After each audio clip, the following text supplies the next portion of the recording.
All right, welcome to another exciting episode of AP Chemistry here at Spain Park High School. Today is Wednesday, January, the 29th. Wow, 29th.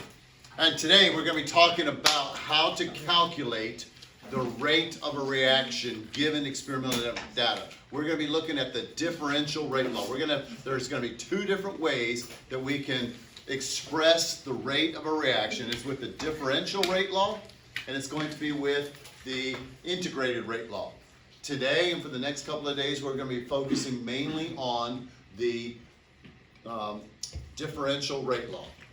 So when we're given a problem like this is at the end of chapter 14. If we're given a problem similar to this, we're given this data, we want to be able to find out what the rate law is. And the rate law always has a general formula. Given this equation right here, the rate law general formula is always going to be the rate is going to equal some rate law constant times the concentration of OCl minus to some exponent x times the I minus to some other exponent y. This is called the rate law. Well, I'll say this, the differential rate law.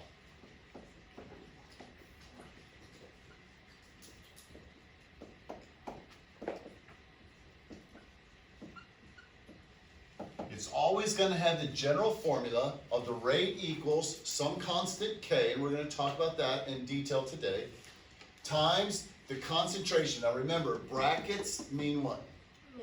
And molarity. The concentration of the OCl minus in terms of molarity.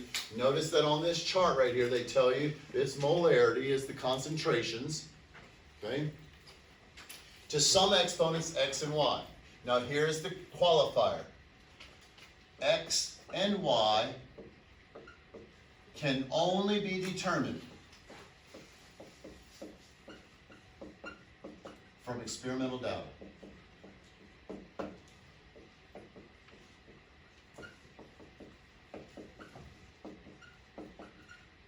Okay? You can't just use coefficients to get x and y. You can't just look. The only way to determine x and y is from experimental data, and that's what we're going to learn how to do today. Yes, sir. Why are we using that one instead of the other equation, the conceal over the delta T one? That's how just the basic rate is calculated, but the rate law, we're going to find that is when you have two things here, that they're going to maybe have different effects upon the rate. Okay? So it's actually when you take the first derivative of that rate is equal to the change in concentration over the change in time, you get this. Okay, that's calculus. We don't have to know that, we just know that that's where that comes from. Okay? So now, my first goal in doing a problem like this, when it says write the rate law for this reaction, that means I have to determine what x and y are.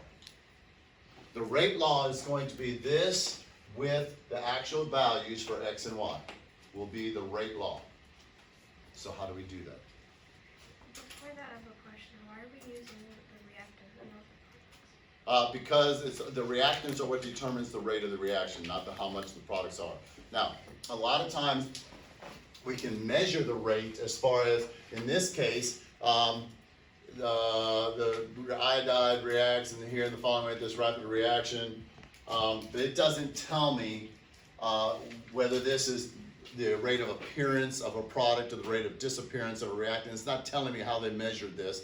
So most of the time they say this is in terms of one of the reactants or products, but it's the concentration. Remember, concentration is one of the 5 factors that affect the rate of reaction.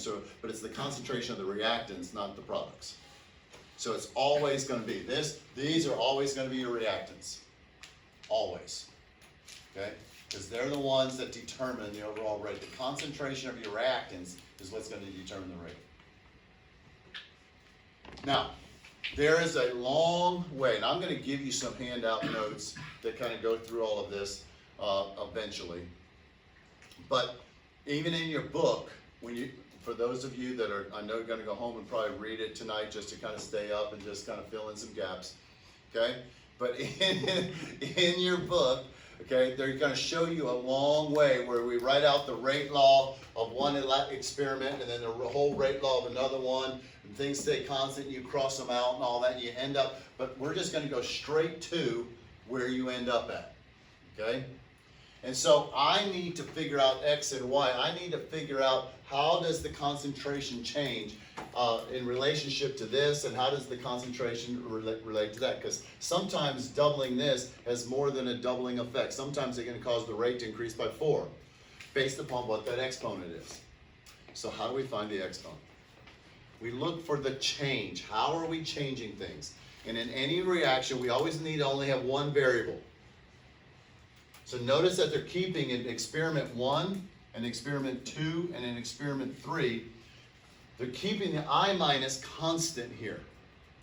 So the only thing we're changing is the concentration of this. We're assuming that the temperature is going to remain the same, there's no catalyst being added, and all the factors being the same surface area, everything's the same. The only thing we're changing is the concentration of OCl minus. Well, in terms of how many times bigger it is, how many times bigger is the concentration of OCl minus? Times 2, right? So this is times 2. And by the way, this is how you're going to do it. I mean, now you can't write in your book, but this is the work, okay? Now, what happens to my rate between experiment 1 and 2? It's going to be times 2, okay? So our equation over here for OCl minus, to determine the value of X at OCl minus, we're going to say the change in the rate between experiments 1 and 2 is going to equal the change in the concentration of the OCl minus to the X power. This is my general formula. We're going to use this. This is what, in the book, when you boil everything down and cancel everything out, this is what you end up with. So we're looking at the change, not what the actual values are, but how much did they change by? So how much did the rate in between experiment 1 and 2 change? Times 2. So we're going to say 2 is equal to 2 to the X. Now I'm hoping that without a calculator, you can tell me what X is. 1. X equals 1. That's what I'm saying. Okay? I was thinking. Now notice I had to find two experiments where one of them stayed the same and the other one changed. And then you compare how did the rate change for those experiments that you're comparing. Yes, sir. So the rate was like 3 times greater, which would be 3 equals. Yeah. the X. Yes, and we'll get some examples of those. Okay? This is just a really simple, straightforward one. Okay? So now we kept this constant and changed this one. Now we need to keep this one constant and change that one. So with 2 experiments are constant here. 1 and 3. So now I want to go 1 to 3. So what's that change in concentration going to be? Times 2 again. And then if I go here to here, again, what's the change in concentration? I mean, the change in rate going to be? Times 2. So without doing anything, we already know y is going to also equal. But we're going to write this out. So for the I minus, the change in the rate is going to equal the change from experiment 1 to 3. It's going to equal the change in the I minus to the y. Therefore, again, we say 2 is equal to 2 to the y. Y is equal to 1.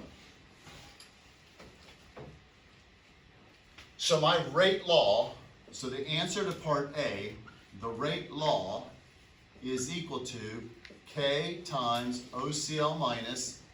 Now you do not have to write a 1, but I'm going to write it just for emphasis sake, but you don't have to write a 1. You assume a 1 if nothing's written. But OCl minus times I minus to the first. That's my rate law. This is the answer to A, right there. Okay? So whenever a problem asks for write the rate law, this is all you have to do. But you have to know what X and Y are. And you get X and Y from table data. And you do it just like that. And we're going to do several practice today. So how do you know whether to go from reaction 1 to 2 or from reaction 1 to 3? Again, because I want to keep one constant, you can only have one variable. So this I know 1 and 2, I minus is constant here, so that's the one I'm going to look at for this one.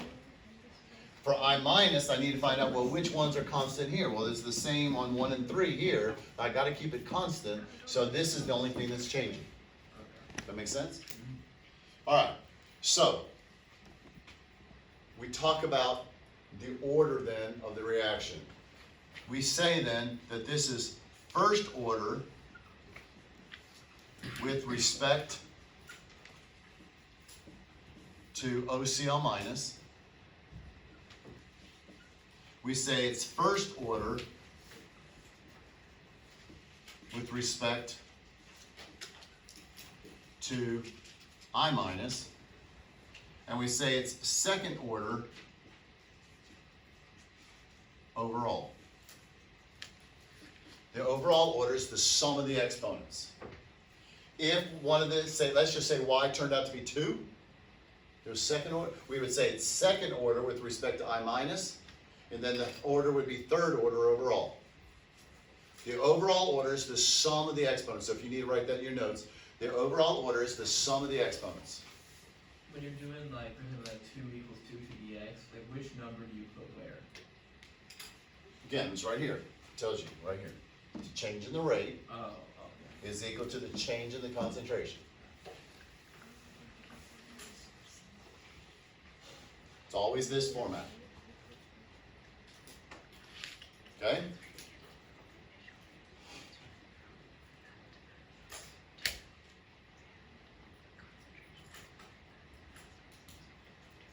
Now, so now we have our rate law.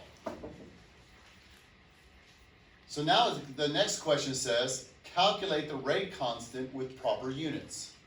And AP will always ask for the units on K. Now what is K? Temperature? No, Equilibrium constant. take off the word equilibrium and then it's a constant. It's a rate law constant. Now it's going to be different for every reaction. It's not like it's going to be a universal constant like the gas law constant. It's different for every reaction, and we have to calculate it with the units. How do you think we can calculate it? Plugging in Plugging in what? OCL, Yeah. for OCL. Now, do you think it matters which one I pick, experiment 1, 2, or 3? No. Because K by definition is a constant, so if the temperature and everything else is constant, K should be the same for all 3. All right? So you can pick one, any one, and just, as the commercial says, plug it in, okay? But I always just go with number 1. All right? I go with number 1. Yes, sir. But you have to do like experiment 1s for OCL and I. Oh, yeah, all the way across. You got to use all this data here because you can't mix and match there. Just, yeah, use everything for experiment 1 all the way across. So we would just plug this in then for B. I know that my rate law, my rate, okay, the rate is 1.36 times 10 to the minus 4th, and the units on that are molarity, and it's very important you pay attention to the time unit, because sometimes it's per hour, sometimes it's per minute, okay? So seconds is the most common, but when they want the units, you got to make sure you pay attention. Don't all of a sudden assume that it's always per second. Make sure you look and see when this one is per second. And I'm going to write SEC. I don't know. It just means more to me. And so it's just, I'm going to. Okay. So S just gets lost. I like just to write it out as seconds for some reason. But S is actually the actual proper abbreviation for it. It's equal to K times the molarity of OCl, 1.5, times 10 to the minus 3rd molar, times to the first, which means nothing, or which means just that, times 1.5 times 10 to the minus 3rd molar. Okay? So now math-wise, hopefully we can handle this. You're just going to go this divided by this squared. So somebody actually give me a number for what that comes out to just 2 sig figs. Why did you do square? Because this times this is the same number, so it's squared. Gotcha. I mean, you're welcome to plug it in twice, but it's easier just hit the square button.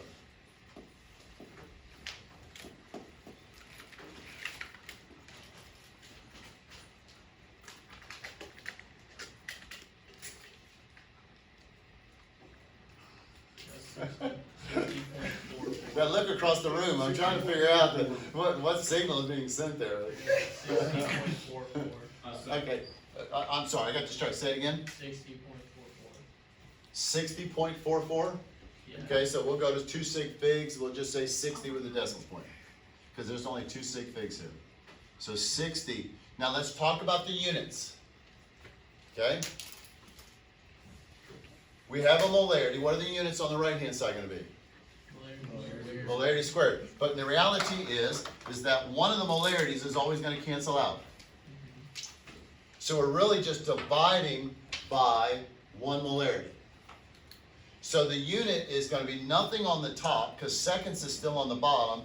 It's going to be 60 per molarity times seconds.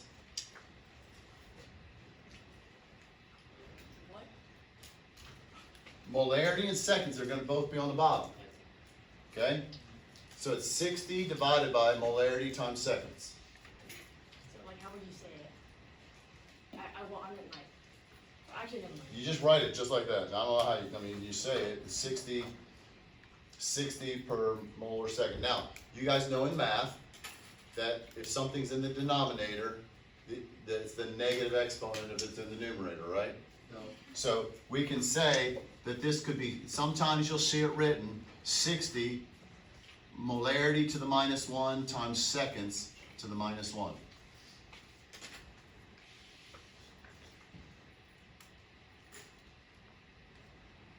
Now, any of these are correct, which, Could we write it either way? Or yes, no, I said any one of these are correct, and I'm actually going to give you a third one. Because what are the actual units on molarity? Moles over liters. Moles over liters. Okay, so when you have a fraction in the denominator, what do you have to do to bring it upward? You multiply by the reciprocal, right? So it's really, this is going to be the same as 60 liters per mole seconds. Okay, if you wanted to break it up, okay? If you wanted to break it up. To me, this is the easiest way to write it. This is the way you'll see it a lot on an AP test, because it's just easier on a typewriter, on a keyboard, to be able to write it, do it this way, than try to do a fraction and put it underneath. Okay? It's a lot easier just to raise the exponents than it is to kind of make a fraction. So you'll see it written on tests a lot like this, but you just need to know that that means that's 1 over. Right? We all know that, that's 1 over. Okay, so the units are going to be real important on this. Now, it's going to work out. It's always going to be, the time is always going to be on the bottom, because nothing's ever going to cancel with the time. Because it's always going to be molarities over here. Okay? But one of the molarities is always going to cancel out. So the overall order is 2, so we're going to divide by 1 molarity. If this was a square, this is going to end up being molarity squared. Okay, so then you're going to end up having molarity squared times molarity, so you're going to have molarity cubed. But one of them is going to cancel out, so you'll be divided by molarity squared. So it's always going to be 1 less than the overall order, molarity, divided by the time. Molarity and the time are always going to be on the bottom. Okay, we're going to do a lot of practice of these just to kind of see. All right, so that's the whole unit thing. But this is definitely still a 1. As we go now and want to look at the rest of the problem. So now I know the value of k. Now I know my exponents. So now when I go to part C of this, now it says calculate the rate when OCL is this and I minus is that. So what do we do? Use your K, then you just and then plug in the values. That's right. You know k, then you just plug in those 2 values. Instead of 1.5, 1.5, you plug in those values, because now we know the rate law, we know the k, we know the exponents. Now we can calculate the rate at any concentrations. So go ahead and just plug those in and see what you get for C.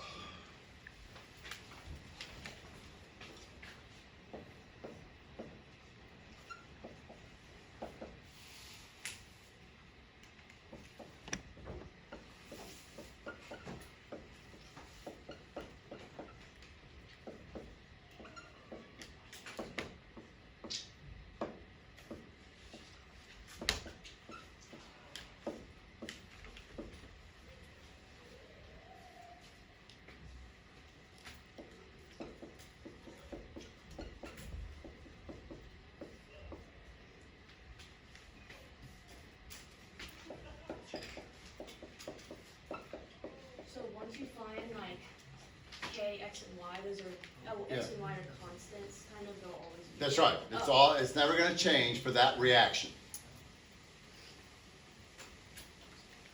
And again, this is just an understood to the first and to the first.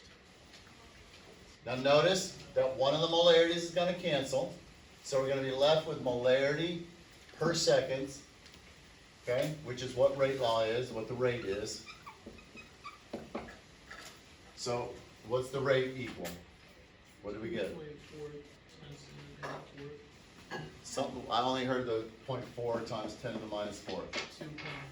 2.4, okay? No. I didn't get No, that. no, 6 times 10 to the negative. Oh, I got 0.000. Alright, y'all, using the calculator is not supposed to be the hard part. Okay? Once we get to this point, it should be pretty simple. It's just gonna be this times that times that. I used the wrong guy. I used Yeah. two. Okay. I used 2 and 2. I got 6 6 times 10 to the negative Okay, so 6.0 6.0. times 10 to the minus 5, and rate is always going to be molarity per time, in this case, per second. But notice the units do cancel out to that.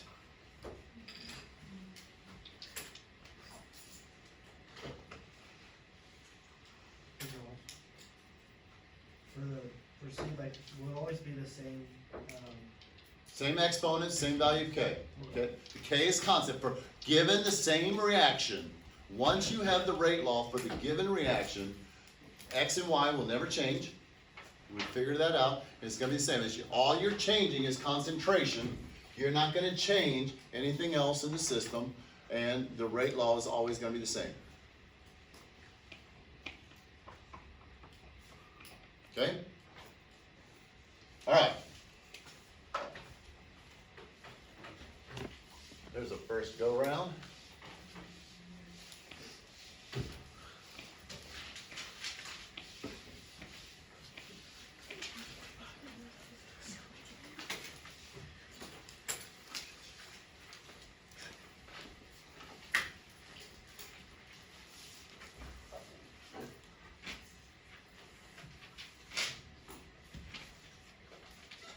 Okay, so now let's look at number 34.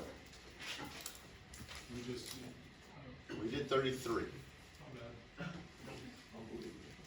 bad. Okay?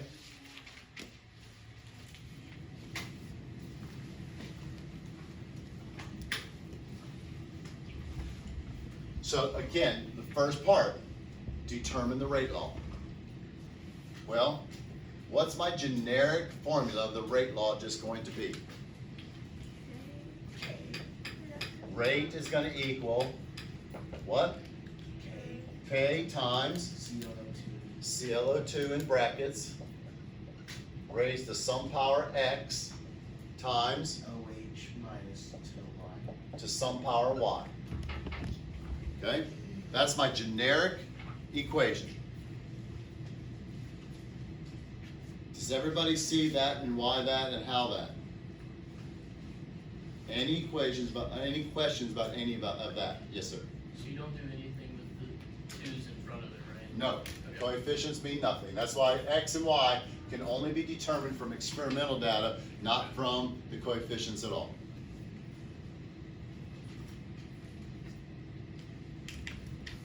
That's a great question, because that's a confusing thing for a lot of people.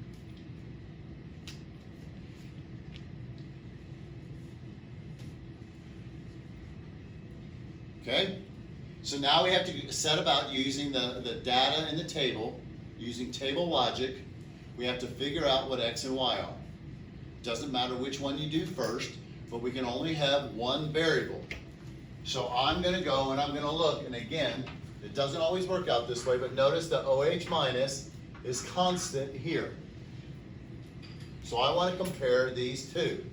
Now look, you can go either way as far as you can compare 1 to 2 or you can compare 2 to 1.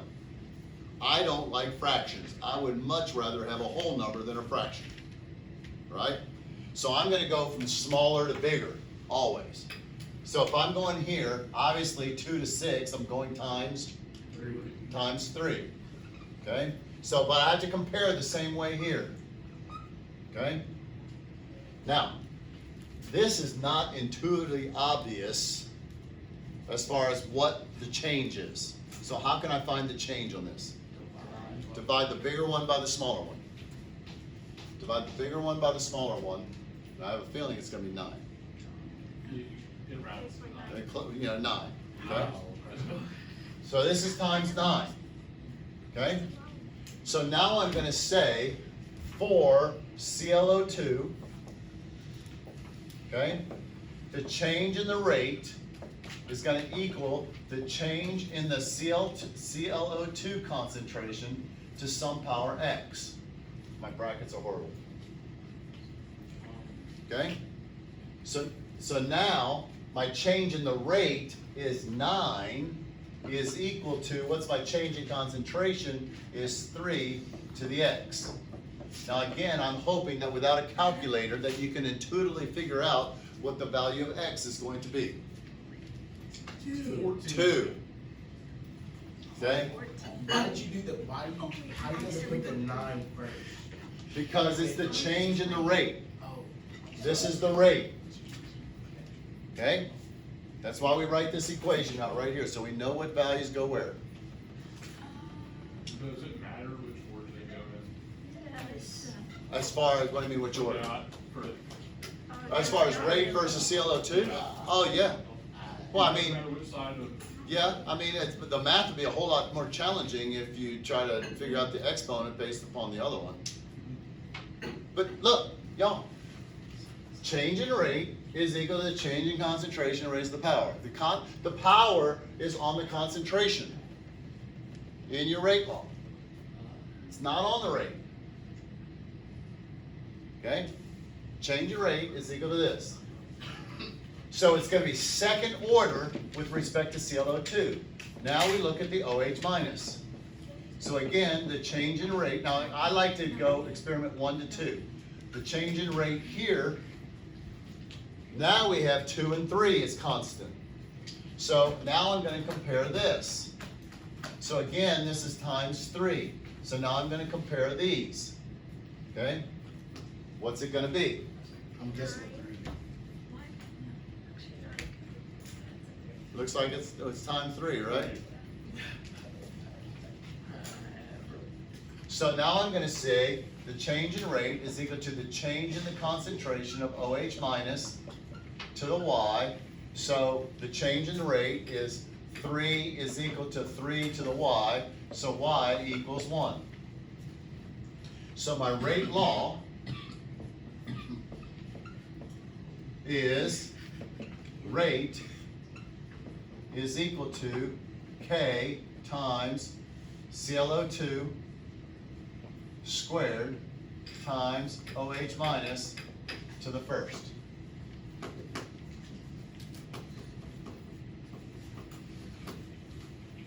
So what's the order with respect to ClO2? Second order. What's the order with respect to OH minus? First. What's the overall order of the reaction? Third order. Okay? Not too hard. Okay? We just have to be able to use the table logic, keep one constant, change the other one.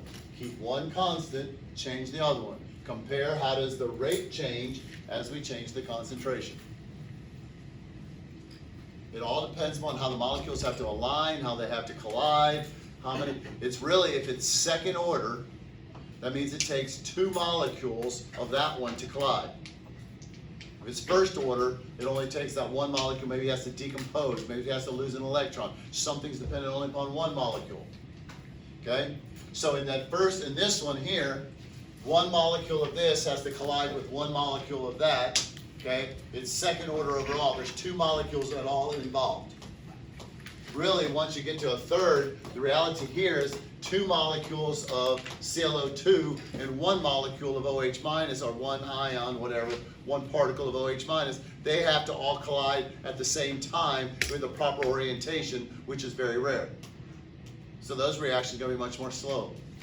But there is like a 2 for the OH minus. Okay, that doesn't, that's a completely, it does not affect the rate whatsoever. That's a stoichiometry thing as far as how much is needed, but it doesn't tell us the speed at which the rate is going to occur.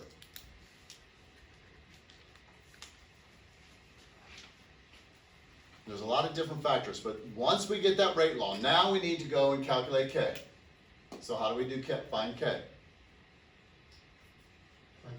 Plug it in, plug it in. Okay, y'all have heard that Lake commercial or whatever, where you just gotta, they do the little song, plug it in, plug it in. Anyway, that's what I'm talking about. Back in the 50s. You wanna fail this class, don't you? Okay. I wasn't even born in the 50s. I'm not that old. I was born in the 60s. Missed it by that much. All right. You guys only hope that you have the energy that I have when you're my age. All right. Calculate the rate. No, wait, first, rate constant. So I'm going to pick experiment 1. So my rate is 0.0248. And again, we got to pay attention to units. So it's molarity per second is equal to K times 0.060 molar squared times 0.030 molar. So give me the number first, then we'll talk about the unit. Notice I'm just using, I can use any one of the experiments, but I do have to use the data all the way across on the same experiment. Drew, you already got a number? 13.78 to 13.8. 13.8. So 13.8 is equal to K. So now again, let's look at the units. One of the molarities is going to cancel out. How many molarities do we have on the right? 3. It's molarity cubed, right? Because molarity squared times molarity cubed. Okay? So I have 3 molarities here. One of them is going to cancel. So I'm going to cancel just that one that's easy. So, since it's squared, you would divide by that's. This squared. You got to go 0.06 squared times the 0.03 and then divide that into this. Now, in terms of the units then, it's going to be 13.8 per molarity squared times seconds is equal to K. Okay? Now again, the 2 other ways you could express this.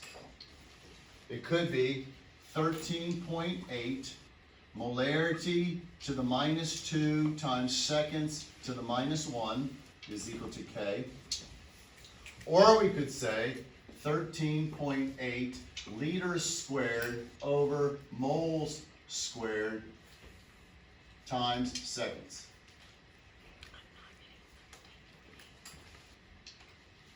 One, two, 3 different ways to express the K. Again, to me, this is the easiest one. Just keep it as molarity and keep it where it goes. Because you're handwriting and everything. You're not going to have all these problems. You're not going to have to type it in on a computer. You're going to handwrite it. I know. I can't. I still. And I asked the guy over A+. If you do it with the square right there, you get a way bigger value. I got 229.63. Drew, I did it the same way you did, so I forgot to do the That's what I was trying to figure it out. I was trying to figure it out. Okay, so listen. I know the respect that you all have for Drew, but we're always got to have 2 or 3 agree. So if you disagree on a number, we need to know before we go too far. Okay, so what does it actually come out to? 29.6. So 230. I was skipping. My bad, guys. 230. Okay, with a decimal point, can we round up to 3 sig figs? Actually, how many sig figs should we have? 2. Only 2, so we really don't need the decimal point. Okay, because of the 0.06. Okay? Are y'all seeing how to do that? And the math, and just, again, pay attention to the details, pay attention to those squares. In this case, it's hip to be squared. Another Huey Lewis in the News, the old song. Takes me back, man. You guys just miss out on so much good stuff. All right, so then what are we going to do with C? Drake. What are you going to do with C? Not do it. Plug it in. You just plug it in. Now we know K. All right. Now it wants to find the rate. You know K. They give you the 2 concentrations. just plug it in, so let's go ahead and do that.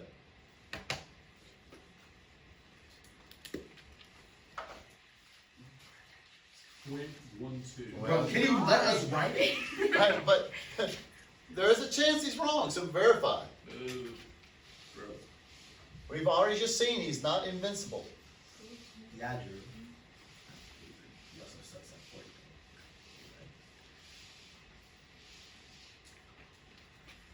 Are they ever gonna ask us a question where it's like, calculate the rate when the, like, when, like, 7 seconds in or whatever?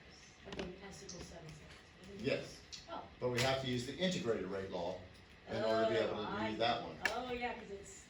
It's gonna be time dependent, not concentration dependent. Oh, yeah. That makes sense. Right? 0.1. I know that you don't really want to admit it, but you seniors that are in calculus, it's giving you a rush to know that, hey, you're understanding some of this and what's going on, and that there is an application to your calculus. Yeah, that's literally what I, Drew squared again. Drew got it wrong Okay, so again. .15 now out to .12. Hey, no one. Bro, no one cares about sig figs, bro. No, actually, you have the right sig figs because it's 2 Okay, alright, so what, Carter, what do you think the answer is? 0.115. Okay? .112. But Bro, again, sig figs don't matter. yeah, They do matter. There's a 1 point Hey. you get as free point. hey, all figs matter. No. Okay? No. 0.12. 0.12. Are we, everybody good with 0.12? I might No. think I have put 115. We want 115. I'm putting 115. Okay, now listen, we're I'll laughing take and the joking, hey, minus one just to hey, be wrong. we're laughing and joking, but we need to make sure we're knowing what to put in where, and that we can know how to put it into our calculator. Okay, putting in the calculator is not supposed to be the hard part, but through the years, I have found students struggle just putting the simple stuff into the calculator, and they miss points because of just carelessness or just, I don't know what. Alright. Now, let's just say, it, again, it does not tell me how the rate is being measured in terms of which reactant or product, okay? But let's just say that this is in the rate of formation, initial rate of formation of ClO3 minus, okay? And there's a question D on here that says, for experiment 1, what would be the initial rate of disappearance of the ClO2 minus? Just wrong. For C, it would be 0.12 per second. Molarity per second. Rate is always molarity per second. And the units should cancel out Did you together. ask? Did you rate? Did you ask Yeah, the appearance or it's appearance for that? molarity, not- Okay? Yeah, I do. Okay, the question for D is, in experiment 1, given the data in the table for experiment 1, what would be the rate of disappearance of ClO2 minus? ClO3 one. ClO2 minus. This, right here. You have to use stoichiometry, right? Just multiply it all like this. Well, rate of disappearance is just be the next. Okay, this is the rate. Formation. Given that this is the rate of formation of ClO3, what's the rate of disappearance of the ClO2 gonna be? Negative. And all we need to do one One over half C. No, or the 2, because multiply. it, we just multiply. Yeah, 1 over 2. Hey, at least I ran the last Okay. square root of square root. Now stop. So rather than just talking, stop for a second, take 15 seconds of total silence, and think about it. Oh, what? Just total silence, what the answer is.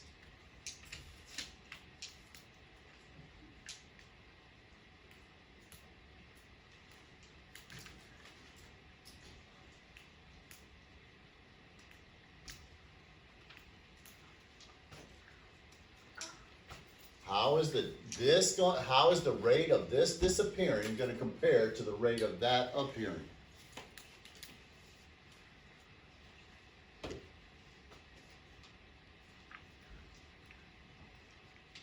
I wanna want a female to answer. Okay.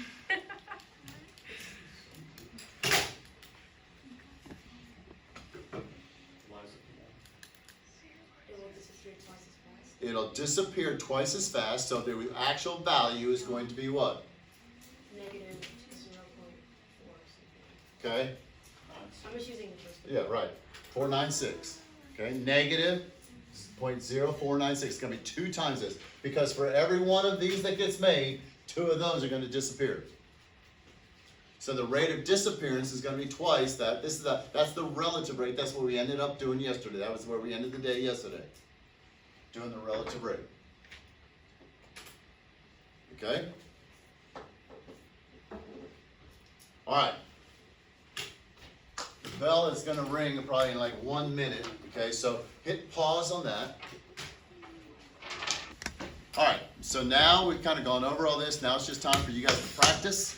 So you just got 2 problems, page 619, number 35, and page 624, number 93. Just go through and do all the parts, and then we'll kind of, if we have time at the end of the period, we'll go over them. If not, we'll start on this. Again, I am not gonna be here tomorrow. Okay, I'm not sure what I'm gonna have you do yet. You will for sure have free AO tomorrow, so Saman, just get ready to use your time wisely on that. Okay, 6 months. okay, but here's this. All right, so I'll be available. Work it out with each other. I really want you to try to get as much done as you can on your own. So now let's go ahead and put your phones away and let's get busy and get this done. Once you have it finished and you can kind of show me that you have it done, then you can have the rest of the time as AO. All right? You'll have a great day and go Jags.